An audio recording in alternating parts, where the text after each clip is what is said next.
Should we create everything? Should we recreate everything that really happened? Because this is insane. Let me attempt. I'll omit some details for the sake of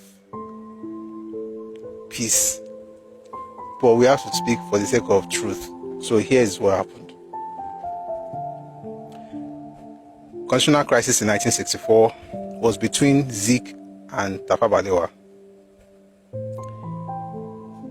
There was a rumor at the time that Ojukwu had gone to talk to Azikiwe about the possibility of a coup.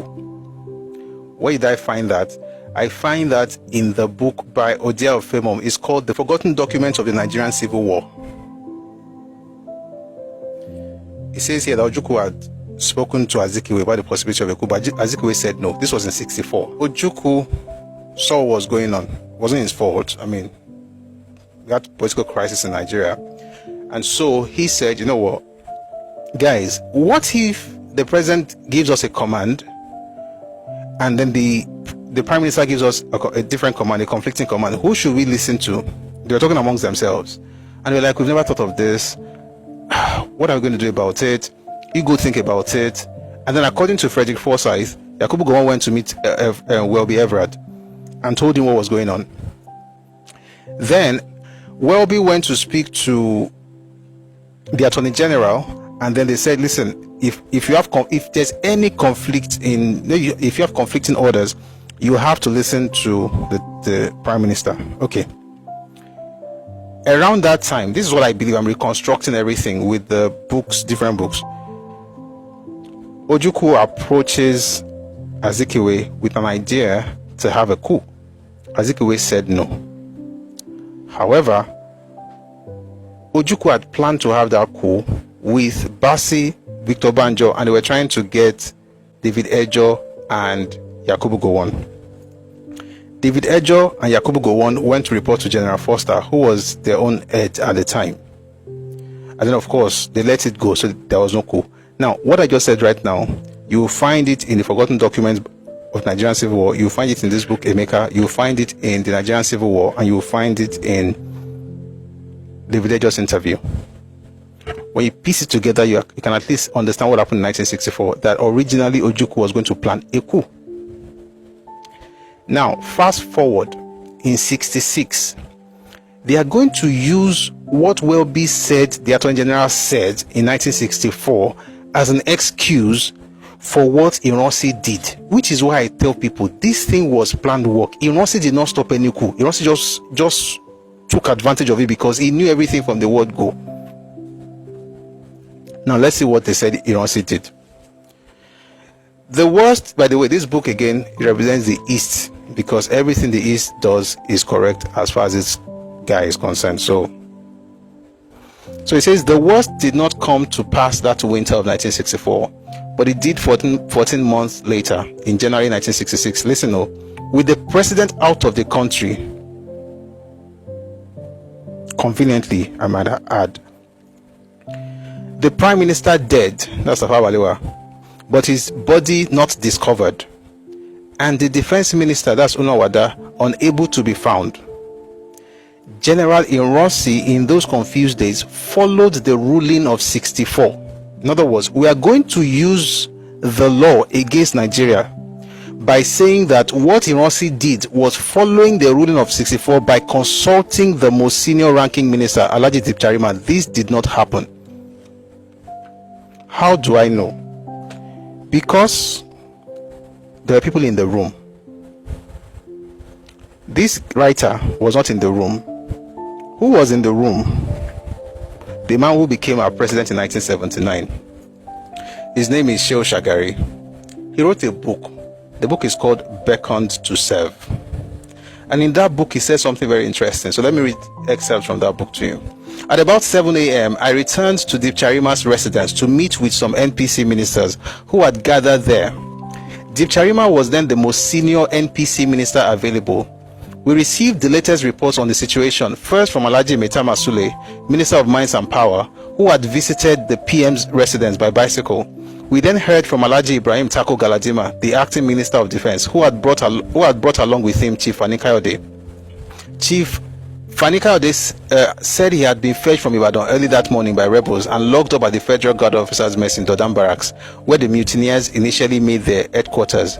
Disguised in army uniform, loyal troops handed him over to Alhaji Galadima, who had called in at the barracks, which was a stone's throw of his residence.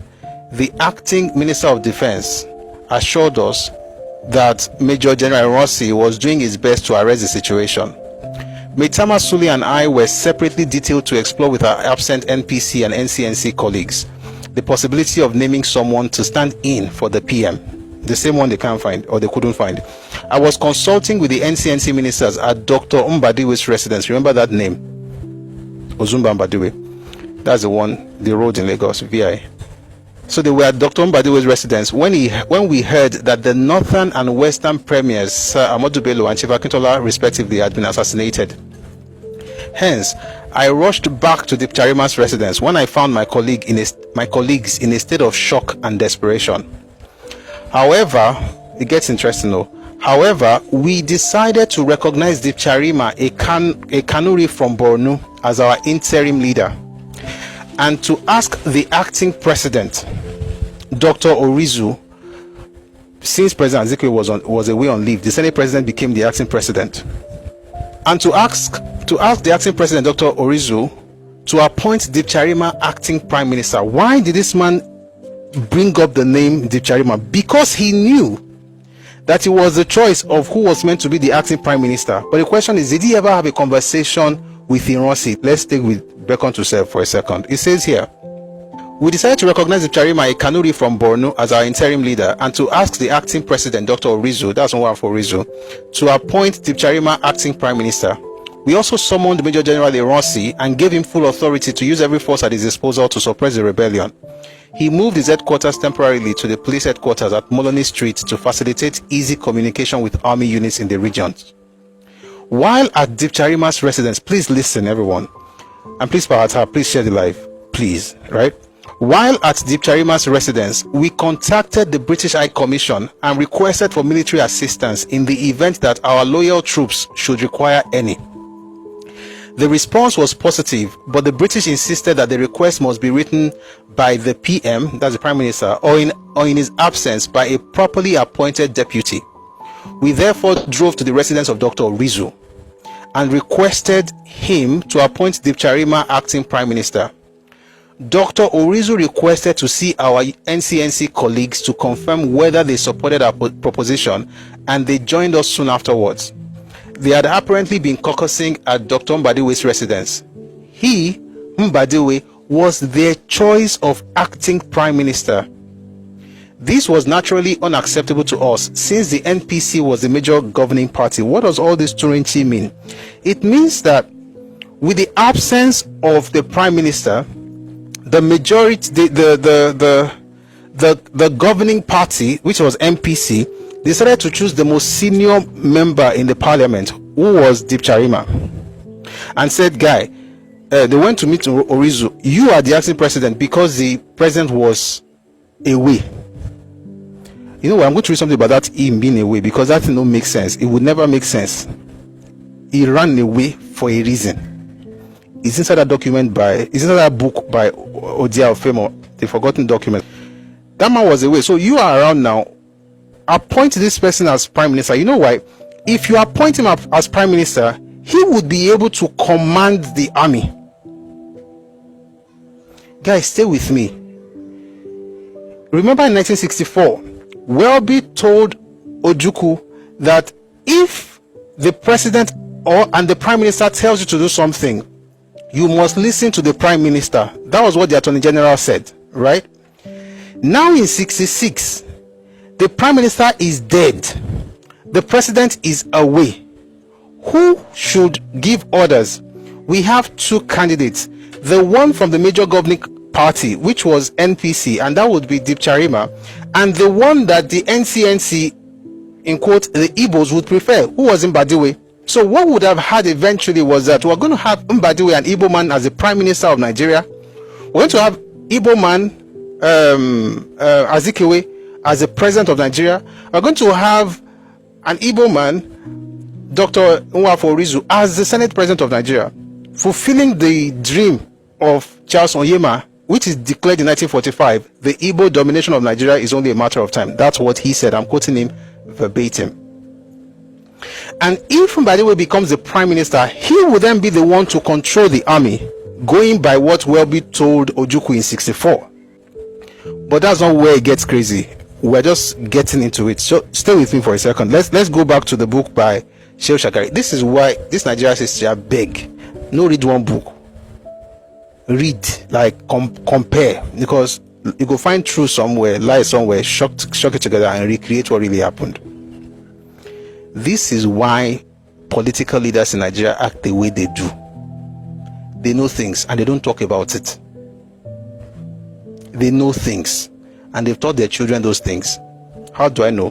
Because I was at a conference where somebody told us what happens. They know things.